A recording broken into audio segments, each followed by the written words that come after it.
আপনার 1:30টার সময় এত জোর শিলাবৃষ্টি হওয়াতে আমার এলাকার প্রায় জনের ফ্যান গেছে, টিভি গেছে, তারপরে কারেন্টের তার জ্বলিয়া পড়ছে, মানে নাতানের তস না থাকি। তো আমি আপনারা আমার কয়েকটা ঘটনা আমি আপনারা দেখাইয়া তখন উপরালা এটা ঘুরে বাঁচাইছই।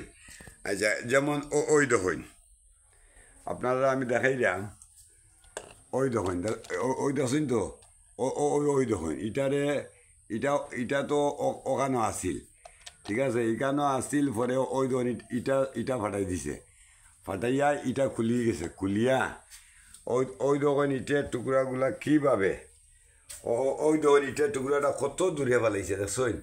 ওই দেখুন ইটের টুকরাটাই ওই দেখুন কীভাবে মানে যে প্লাস্টারের টুকরাগুলা ওই দেখুন চিত্রাইছে, ঠিক আছে, ওই দেখুন চিত্রাইছে, ওই দেখুন কই আইন না দেখুন ওই দেখুন।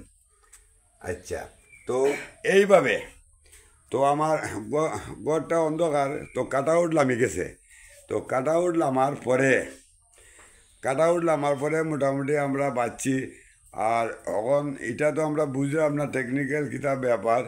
তো এখন আমার ওই দেখুন মিটারগুলা, এখন মিটারগুলা তো এখন কারেন্ট নাই কিছু তো বুঝলাম না। এই যে মিটারগুলা, ঠিক আছে, এই যে কারেন্ট নাই কিছু তো বুঝলাম না। যাই হোক, তো আমার ভিডিওটা করার উদ্দেশ্য হইল জ্বর তুফান শিলাবৃষ্টির ডাক দিলে আপনারা দয়া করিয়া সব সতর্কে থাকবা, ঠিক আছে। ধন্যবাদ।